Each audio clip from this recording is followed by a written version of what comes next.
మనిషి జన్మ ఎత్తడానికి ముందు మనం అనేక జన్మలు ఎత్తాం. ఎన్నో జన్మల తర్వాత అద్భుతమైన ఈ మనిషి జన్మ అనేది వస్తుంది. ఈ మనిషి జన్మలో అన్ని జీవరాశుల్లో లేనిది ఏమిటి, మనలో ఉన్నది ఏమిటి, మనం ఏం చేయాలి అనేది వ్యాసుల వారు తెలుసు కదా, మహాభారత గ్రంథకర్త. మరియు వేదాలను 4 విభాగాలుగా విభజించారని చెప్పి ఆయన వేదవ్యాసుడు అని కూడా అంటారు. ఆ వేదవ్యాసుల వారికి కూడా ఒక డౌట్ వచ్చింది. ఆ సందేహం నివృత్తి చేసి మనకి తెలిసేలా చేస్తారు. అది ఇంకా చూద్దాం. ఒకసారి వేదవ్యాసుల వాళ్ళు అలా నడుచుకుంటూ వెళ్తున్నారు. ఆ మండలం పట్టుకుని ఎక్కడికో స్నానానికి వెళ్తూ ఉన్నారన్నమాట. నదికి వెళ్తూ ఉన్నారు.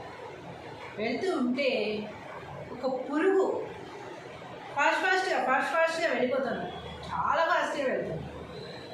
అయితే ఈయనకి డౌట్ వచ్చిందనమాట. ఏంటి ఇంత ఫాస్ట్గా వెళ్ళిపోతుంది, నాకంటే ఫాస్ట్గా నడుస్తుంది పురుగు, ఏం అర్జెంటు పని వచ్చిందో అని చెప్పి ఒక పురుగుని ఆపారనమాట. పురుగు గారు ఏంటి మీరు అంత ఫాస్ట్గా వెళ్ళిపోతున్నారు, అంత తొందరగా వెళ్ళిపోతున్నారు, ఏంటి అంత అర్జెంటు పని మీకు అని అడిగారు.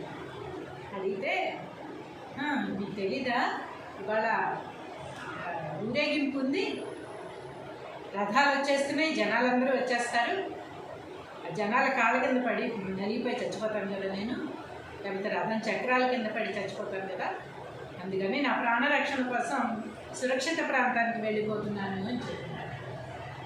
చెప్తే వ్యాసుల వారికి ఒక డౌట్ వచ్చిందన్నమాట. ఏంటి, నీ ప్రాణాన్ని రక్షించుకోవడం కోసం నువ్వు అంత తొందరగా పరిగెత్తేస్తున్నావా? ఇంత చిన్న జీవివి కదా నువ్వు, మహా అయితే రోజుల్లో బతుకుతావు.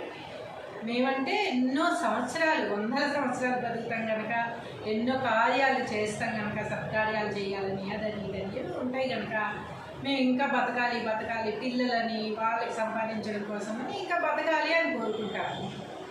ఇంత చిన్న పురుగు, ఇంత చిన్న ప్రాణికి నీకు కూడా ప్రాణం మీద అంత ఆశ ఉంటుందా అని అడిగారు. మహానుభావ, మీకు తెలీదా, మీకు తెలియక అడుగుతున్నారా నన్ను?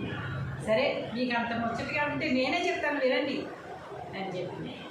ఏం చెప్పిందిరా? మీకంటే మేము ఎందులో తక్కువ?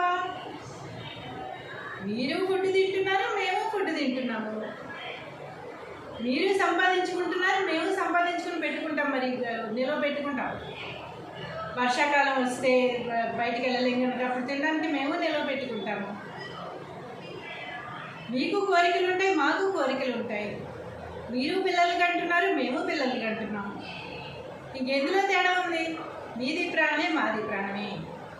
కాబట్టి మాకు కూడా ప్రాణం మీద తీపి ఉంటుంది, బతకాలన్న ఆశ ఉంటుంది అని. ఇప్పుడు వ్యాసుల వారు ఏం చేశారు? ఒక స్టేట్మెంట్ ఇచ్చారు ప్రజలకు.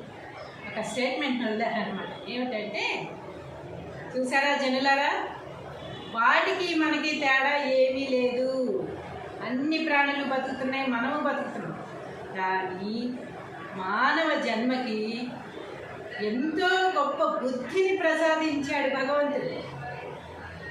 ఈ విచక్షణ జ్ఞానాన్ని ప్రసాదించాడు. ఇది చెయ్యొచ్చు, ఇది చెయ్యకూడదు, పుణ్యకార్యాలు చేసే అవకాశాలు మానవుడికి మాత్రమే ప్రసాదించారు. మిగిలిన వాటన్నిటిలో కూడా అవి మనం సమానమే. కాబట్టి వాటిలా బతకాలనుకుంటున్నారా? మానవుడిగా పుట్టినందుకు ఏదైనా సాధించాలనుకుంటున్నారా? అనుకుంటే కనుక ఈ రోజు నుంచే సత్కార్యాలు చేయడం మొదలుపెట్టండి. అది ఓన్లీ మానవ జాతికి మాత్రమే ఇచ్చిన వరం. పుణ్యకార్యాలు చేయడం మొదలుపెట్టండి, పరోపకారం చేయడం మొదలుపెట్టండి. మానవ జన్మకి మాత్రమే దొరికింది అదొక్కటే. మిగిలినవన్నీ కూడా అవి చెయ్యనప్పుడు వాటికి మనకి తేడా లేదు, అవి మనము ఒకటే. అది ఒక స్టేట్మెంట్. కాబట్టి మనం మానవ జన్మ ఎత్తాం కనుక పురుగుల్లాగాను, పశువుల్లాగాను, పక్షుల్లాగాను బతికేయకుండా మనకి చేయవలసిన ఎన్నో గొప్ప కార్యాలు ఉన్నాయి కనుక మనకి తోచిన దాంట్లో, మనకు వీలైన దాంట్లో, మనకి శక్తి ఉన్నంతలో పుణ్యకార్యాలు చేస్తూ ఉండాలి, మోక్షానికి మార్గాలు వెతుకుతూ ఉండాలి.